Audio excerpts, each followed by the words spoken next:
2011년 12월 11일 한 고속버스가 경기도 오산을 출발해 서울을 향해 가고 있었습니다. 그런데 한 사람이 마이크를 잡으면서 버스 안 분위기가 갑자기 싸늘해졌습니다.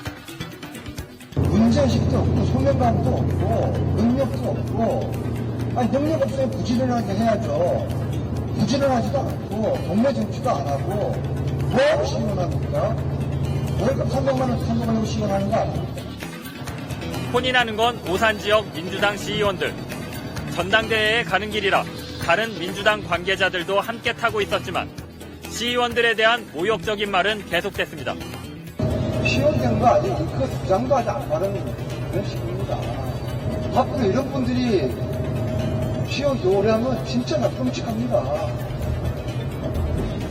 지금도 지역 국회의원 이야기 안 듣는데 지역의 국회의원이 이야기하는 게 동네 선후배가 이야기하는 거 아닙니다. 동네 개가 지나가면서 짓는 소리가 아니에요. 시의원들을 이렇게 몰아세운 사람은 오산에서 3선을 지낸 안민석 국회의원입니다. 전당대회를 마치고 오산으로 돌아가는 길. 또다시 마이크를 잡은 안 의원이 이런 식이면 앞으로 공천도 없다며 느닷없이 서약서를 쓰라고 합니다. 이런 식으로 하면 고수는 안 된다고 생각합니다. 그대들이 잘나서 시원된 거 아니라고 이렇게 조심하시겠습니다. 신당에서 잘하겠다는 각오 담은 서약서 준비하십시오. 이날 버스 안에서 시의원들에 대한 질책은 30분간 계속됐습니다. 시의원들이 대체 뭘 얼마나 잘못했기에 이렇게까지 혼난 걸까요? 원인은 며칠 전 끝난 오산 지역 보육연합회 회장 선거 때문이었습니다. 2011년 12월 새누리당 시의원의 아버지인 김모 씨가 오산 보육연합회 회장으로 선출됐습니다. 안 의원은 김 씨가 당선되는 걸 막으라고 시의원들에게 지시했는데 뜻대로 안 되자 화를 낸 겁니다. 내가 그렇게 허율로 하니까 막아야 된다. 당신들이 막아라. 그거 세 분한테 묻고 싶어요. 그럼 며칠 동안에 이거 막기 위해서 무슨 노력을 했는지 능력이 안 됐을 겁니다. 보육연합회 회장 한나라당 측에서 보면 뭐라 그러겠습니까? 뭐라 그러겠어요? 아유 병신들. 네? 우리 병신들이에요. 당시 버스에 타고 있던 최웅수 오산시 의장을 만났습니다. 정치를 잘못했구나. 내가 왜 했나 그런 생각이 들었고요. 정말 모멸감을 느꼈습니다. 정말 어느 누구한테도 부모님한테도 듣지 못했던 그런 제가 월급 받으러 온 것도 아니고. 지난 2008년 총선 당시 오산 지역 시민단체에서 활동하던 최웅수 씨는 안민석 의원의 재선을 도왔고 그 공로로 2010년 지방선거에서 안 의원의 도움으로 민주당 공천을 받아 시의원이 됐습니다. 최 의원은 지난 2년간 경기도 기초의원 중 가장 많은 28개의 조례안을 발의하며 초선으로선 이례적으로 지의장까지 올랐습니다. 하지만 최 의장은 최근 민주당으로부터 당원 자격정지 3개월의 징계를 받았습니다. 제명안까지 올리며 최 의장의 징계를 주도한 것, 바로 그를 공천했던 안민석 의원이었습니다.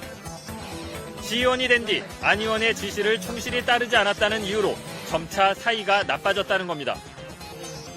언론에 나가는 거는 지방의원으로서 적절하지가 않다. 시의원들이 시의원답게 해라. 체육회 행사나 따라다니고 경로당을 찾아다니라. 그런 말씀을 하셨죠. 하지만 시청 안에 도의원들의 사무실을 만들어 달라거나 자신이 밝혀낸 버스 회사의 비리 문제를 당분간 제기하지 말라는 등 선뜻 이해가지 않는 요구가 많았다는 게 최 의장의 주장입니다. 보육연합회 회장 선거에 개입한 것도 정치적 이유 때문이었습니다. 그때 당시는 이제 총선, 19대 총선이 이제 얼마 남지 않았으니까 아마 그 사회단체장을 우리 쪽에 있는 사람이 돼야만이 다음 선거 때 유리하지 않느냐 그렇게 생각을 하고 계십니다. 이뿐만이 아닙니다. 안 의원의 지역 사무실 운영비를 부담하라는 요구까지 받았다고 합니다. 저희들 당당 사무실이 굉장히 크고 넓고 좋아요. 그러니까 이거를 옮기지 말고 이대로 그냥 같이 쓰고 하자. 그러면 좀 공동으로 다 좀 부담하면서. 위원장 그 같은 사람은 5만 원. 그 다음에 시의원들은 뭐 10만 원인가 20만 원 이렇게 내라고 그런 겁니다. 시의원들은 왜 모욕적인 말도 참고 부당한 지시도 따르는 것일까? 반론을 하고 싶었지만 곧 반론은 다음 차기 2014년도 지방선거 때 공천을 못 받는다 그런 생각을 하고 해야겠죠. 근데 안민석 의원은 버스에서 자신이 한 발언에 대해 편집된 발언만 잘라 들으면 당시 상황에 대한 정확한 이해 없이 오해를 할 수 있다고 밝혀왔습니다. 사무실 운영비 부분에 대해서는 같은 당의 시도의원들과 한 사무실을 쓰면 효율적일 것 같아서 제안한 것이라면서 오히려 무상으로 사무실을 제공할 경우 선거법상 위반이 될 수 있다고 설명했습니다.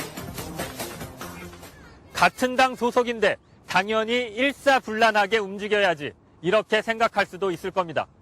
하지만 시의원, 군의원까지 정당의 공천으로 줄 세우게 한 결과는 효율성보다는 부작용을 더 많이 낳고 있습니다. 실제로 지금 지역의회에서는 이런 일들이 벌어지고 있습니다. 막으라는 지시 한번 떨어지면 우리는 돌격부대입니다. 꼬봉이들이고 비서도 아니에요. 꼬봉이들이죠. 노골적으로 그럽니다. 노골적으로. 나는 공천 받기 싫어. 나는 공천 받기 싫어.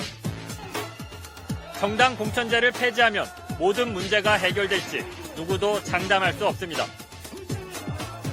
다만 지금의 현실에 과연 뿔뿔이 민주주의라는 거창한 이름을 붙일 수 있는지는 냉정히 점검해봐야 할 것입니다.